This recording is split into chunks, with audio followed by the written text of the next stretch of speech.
kennst diesen Blick aufs Konto, 3 Tage vor dem Gehalt, wenn du im Kopf schon anfängst zu rechnen, ob es noch reicht.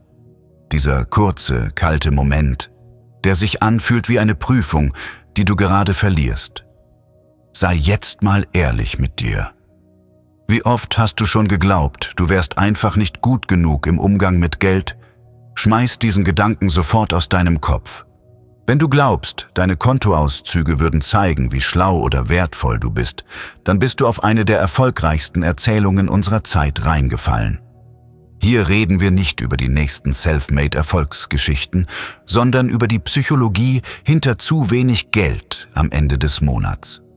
Über Menschen, die als gescheitert oder planlos gelten, obwohl die Forschung ein ganz anderes Bild zeichnet. Das eines Systems, das genauso konstruiert ist, dass es sich wie eigenes Versagen anfühlt. Bleib dran, wir klären jetzt, ob du wirklich schlecht entscheidest oder ob dein Kopf in einem Zustand feststeckt, aus dem kaum jemand allein wieder herausfindet. Sprechen wir über das, was niemand offen zugibt. Unsere Gesellschaft erzählt dir ständig, Geldmangel sei eine Frage des Charakters.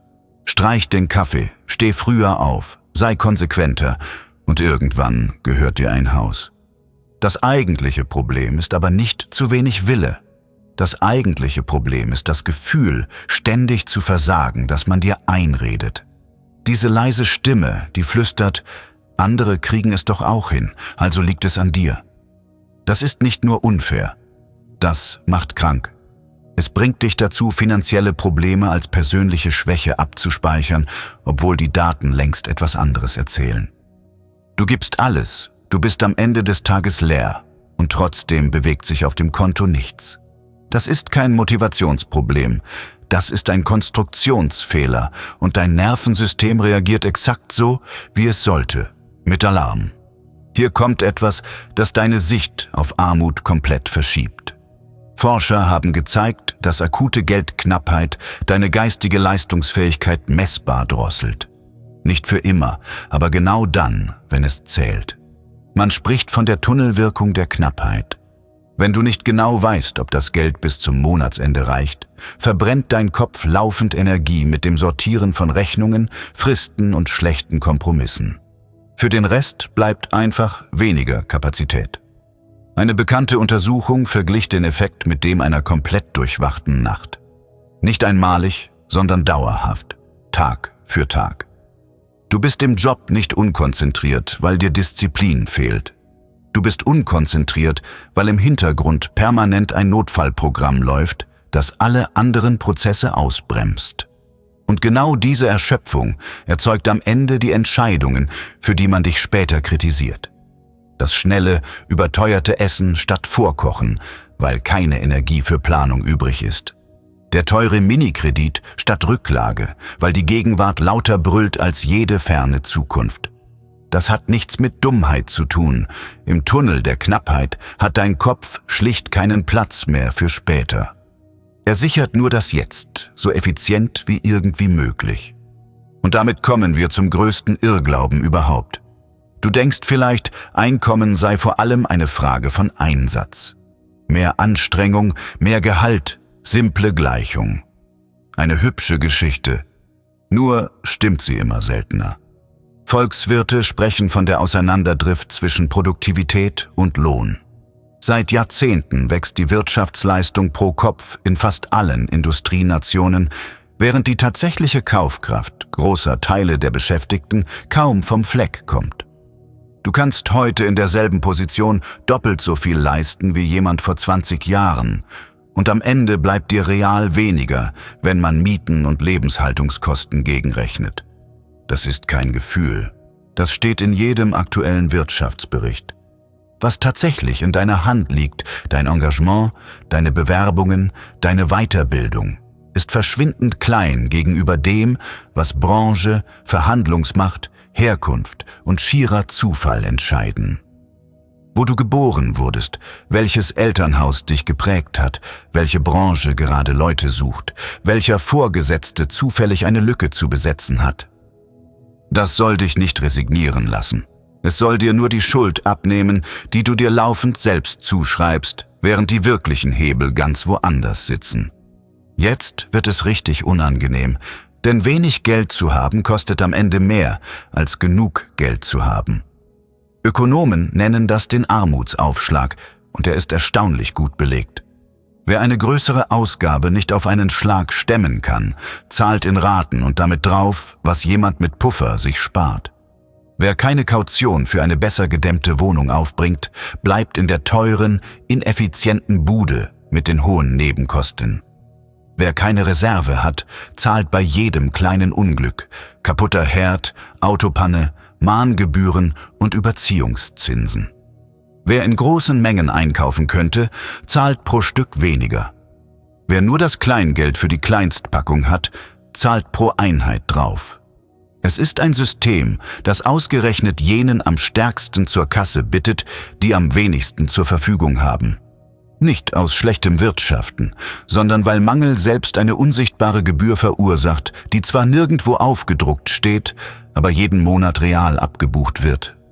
Aber es geht noch eine Ebene tiefer, direkt unter die Haut.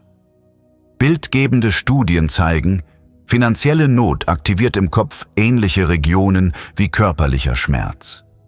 Geldsorgen tun also nicht nur im übertragenen Sinn weh, sie tun buchstäblich weh. Und weil Erfolg in unserer Kultur fast nur über Einkommen und Besitz definiert wird, verwechseln viele Menschen ihren Kontostand mit ihrem eigenen Wert.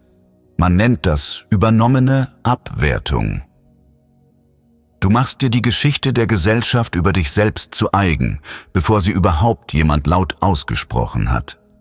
Die grausame Pointe dabei: Gerade wer am meisten Kraft fürs bloße Durchhalten braucht, schämt sich am meisten dafür, keine Kraft für den vermeintlichen Aufstieg übrig zu haben. Ein Kreislauf, der sich selbst nährt. Druck führt zu schlechteren Entscheidungen unter Stress. Schlechtere Entscheidungen führen zu mehr Scham. Scham führt zum Rückzug. Und Rückzug sorgt dafür, dass selbst echte Chancen ungenutzt verstreichen. Hier ist noch ein Mechanismus, den fast keiner kennt. Verhaltensforscher nennen es Zukunftsabwertung. Ist die Gegenwart unsicher, wirkt jede sofort verfügbare Belohnung im Kopf riesig im Vergleich zu einer größeren Belohnung später. Das ist keine charakterliche Schwäche, sondern eine uralte, sinnvolle Reaktion auf echte Knappheit. Wenn unklar ist, ob morgen alles noch genauso ist oder sich verschlechtert, ist es absolut vernünftig, den sicheren Vorteil heute zu nehmen, statt auf einen unsicheren später zu hoffen. Das Problem: Unser Wirtschaftssystem belohnt fast ausschließlich Geduld und langfristiges Planen. Wer warten, sparen und investieren kann, gewinnt überproportional. Wer das nicht kann, weil das Jetzt zu laut schreit, verliert überproportional. So vertieft sich der Graben weiter, nicht weil eine Seite klüger wäre, sondern weil die Startbedingungen unterschiedlicher kaum sein könnten. Zum Schluss die eigentlich gute Nachricht, und es gibt eine. Wenn das Problem größtenteils strukturell ist, liegt die Antwort nicht darin, noch härter an dir selbst zu feilen, noch eine App zum Sparen zu installieren oder noch eine Gewohnheit zu optimieren. Sie liegt darin, genau zu verstehen, wo du wirklich etwas bewegen kannst und wo nicht. Wissen über deine Rechte als Angestellter, das Erkennen von Mustern, die dich systematisch unter deinem Wert halten, und das Können, im richtigen Moment zu verhandeln, das sind die Punkte, an denen reale Veränderung anfängt, nicht irgendein weiterer Spartipp. Die Forschung dazu ist relativ eindeutig. Wer die eigene Lage strukturell einordnen kann, statt sie sich als persönliches Scheitern anzukreiden, trifft langfristig klügere Entscheidungen, weil der Tunnel aus Scham und Selbstvorwurf einem klareren Blick auf echte Stellschrauben weicht.